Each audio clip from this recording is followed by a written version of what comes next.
Hi friends, നമ്മൾ ഇന്നിവിടെ പഠിക്കാൻ പോകുന്നത് പ്രിപ്പോസിഷൻസ് പാർട്ട് 2. കഴിഞ്ഞ ക്ലാസ്സിൽ നമ്മൾ പ്രിപ്പോസിഷൻസിൻ്റെ പാർട്ട് 1 കംപ്ലീറ്റ് ചെയ്തിരുന്നു.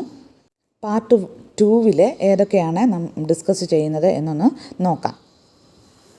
സ്ഥലത്തെയും സമയത്തെയും കുറിച്ച് മുതൽ എന്ന അർത്ഥത്തിൽ നമ്മൾ ഫ്രം ആണ് യൂസ് ചെയ്യുന്നത്.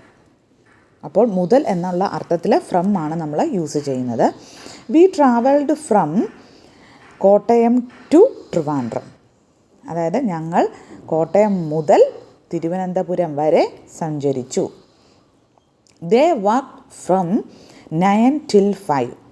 അവർ 9 മണി മുതൽ 5 മണി വരെ ജോലി ചെയ്തു.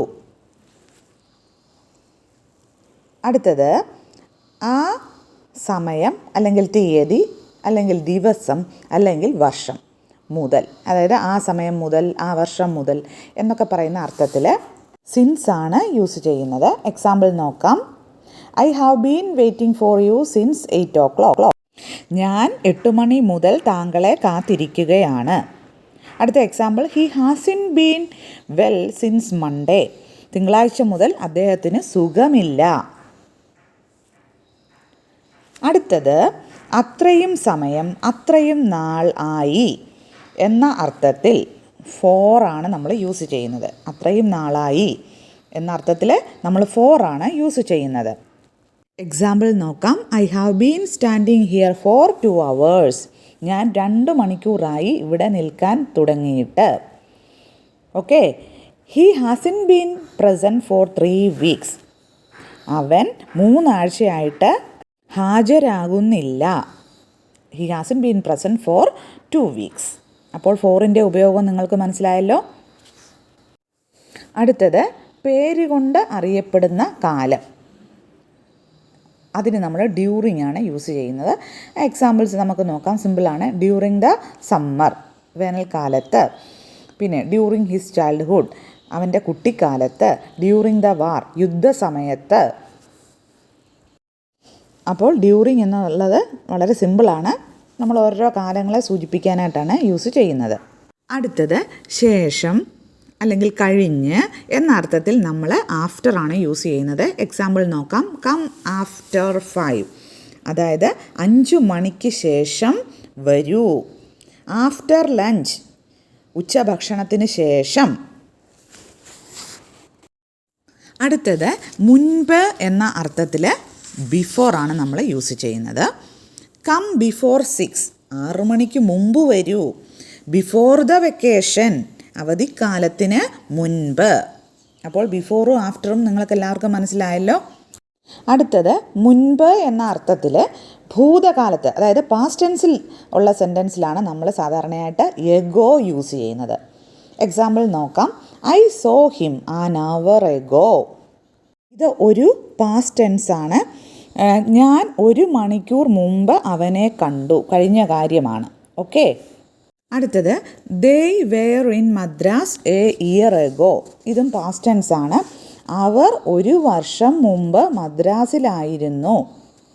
അപ്പോൾ എഗോയാണ് പാസ്റ്റ് ടെൻസിൽ നമ്മൾ യൂസ് ചെയ്യുന്നത്.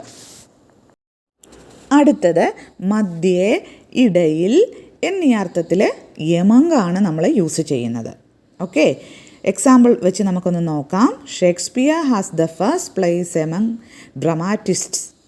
അതായത് നാടകകൃത്തുക്കളുടെ കൂട്ടത്തിൽ ഷേക്സ്പിയറുടെ സ്ഥാനം 1ാമതാണ്, അല്ലെങ്കിൽ നാടകകൃത്തുക്കളുടെ ഇടയിൽ ഷേക്സ്പിയർക്ക് 1ാം സ്ഥാനമാണ്. അടുത്ത example, he was standing among friends.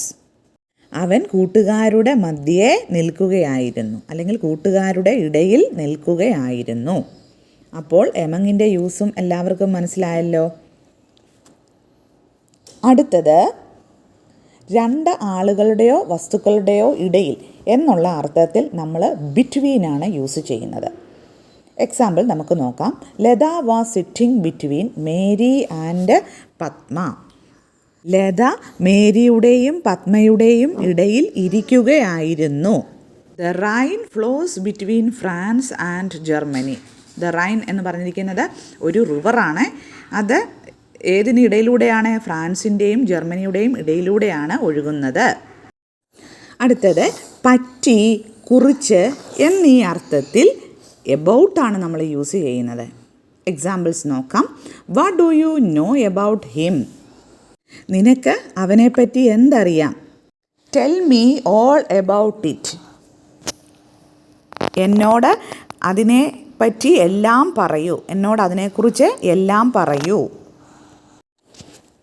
അടുത്തത് മീതെ എന്ന അർത്ഥത്തിൽ നമ്മൾ എബോവ് അല്ലെങ്കിൽ ഓവർ ആണ് നമ്മൾ യൂസ് ചെയ്യുന്നത്. മീതെ. അപ്പോൾ അതിൻ്റെ എക്സാമ്പിൾ നോക്കാം. The sun rose above the horizon. സൂര്യൻ ചക്രവാളത്തിന് മീതെ പൊങ്ങി. The plane was flying over the clouds. വിമാനം മേഘങ്ങളുടെ മീതെ കൂടി പറക്കുകയായിരുന്നു. അപ്പോൾ എബോവ് ഓവർ എല്ലാവർക്കും മനസ്സിലായല്ലോ. അടുത്തത് താഴെ എന്ന അർത്ഥത്തിൽ നമുക്കെല്ലാവർക്കും അറിയാം under. Example the book is under the table. Book ടേബിളിൻ്റെ താഴെയാണ്. അടുത്തത് അപ്പുറം എന്ന അർത്ഥത്തിൽ ബിയോണ്ടാണ് നമ്മൾ യൂസ് ചെയ്യുന്നത്. Her house is beyond that bridge. അവളുടെ വീട് ആ പാലത്തിന് അപ്പുറത്താണ്. Your work is beyond praise. താങ്കളുടെ ജോലി പ്രശംസാതീതമാണ്. അടുത്തത് കുറുകെ, അങ്ങേ വശത്ത് എന്ന അർത്ഥത്തിൽ നമ്മൾ എക്രോസ് ആണ് യൂസ് ചെയ്യുന്നത്. They ran across the road. അവർ റോഡിന് കുറുകെ ഓടി. അവർ house is just across the road. ഞങ്ങളുടെ വീട് റോഡിൻ്റെ അങ്ങേ വശത്താണ്. അടുത്തത് ഊടെ, നെടുനീളത്തിൽ എന്ന അർത്ഥത്തിൽ നമ്മൾ എലോങ് ആണ് യൂസ് ചെയ്യുന്നത്. ദേ വാക്ക്ഡ് എലോങ് ദ റോഡ്. അവർ റോഡിലൂടെ നടന്നു. There are trees all along the banks of the river. നദിയുടെ കരയിൽ നെടുനീളെ വൃക്ഷങ്ങളുണ്ട്. അപ്പോൾ എലോങ് മനസ്സിലായല്ലോ. അടുത്തത് അരികിൽ, താരതമ്യേന എന്ന അർത്ഥത്തിൽ ബിസൈഡ് ആണ് നമ്മൾ യൂസ് ചെയ്യുന്നത്. ഓർക്കുക, ബിസൈഡ് ആണ്. BESIDE. Come and sit beside me. വരൂ, എൻ്റെ അരികിൽ ഇരിക്കൂ. You are quite tall beside your sister. നീ നിൻ്റെ സഹോദരിയെ അപേക്ഷിച്ച് കൂടുതൽ പൊക്കമുള്ളവളാണ്. അടുത്തത് കൂടാതെ എന്ന അർത്ഥത്തിൽ ബിസൈഡ്സ് ആണ് നമ്മൾ യൂസ് ചെയ്യുന്നത്. സ്പെല്ലിംഗ് ഓർക്കുക, BESIDES. കൂടാതെ. Example, besides his relatives he invited his friends too. അവൻ്റെ ബന്ധുക്കാരെ കൂടാതെ കൂട്ടുകാരെയും ഇൻവൈറ്റ് ചെയ്തു. ഓക്കെ. അപ്പോൾ ഈ പ്രിപ്പോസിഷൻസിൻ്റെ പാർട്ട് 2 വളരെ ഇമ്പോർട്ടൻ്റ് ആണ്. അത് നിങ്ങൾക്ക് ഏവർക്കും മനസ്സിലായി കാണുമെന്ന് കരുതുന്നു. ചില കൺഫ്യൂഷൻസ് ഉണ്ടാക്കാൻ സാധ്യതയുള്ള പ്രിപ്പോസിഷൻസ് ആണ് നമ്മളിന്ന് പഠിച്ചത്. പ്രിപ്പോസിഷൻസിൻ്റെ അടുത്ത ഭാഗവുമായിട്ട് അടുത്ത ക്ലാസ്സിൽ കാണാം. കൂടാതെ നിങ്ങൾ ഈ ചാനൽ സബ്സ്ക്രൈബ് ചെയ്തിട്ടില്ല എങ്കിൽ ഒന്ന് സബ്സ്ക്രൈബ് ചെയ്തേക്കണേ. അപ്പോൾ എല്ലാവർക്കും താങ്ക് യു.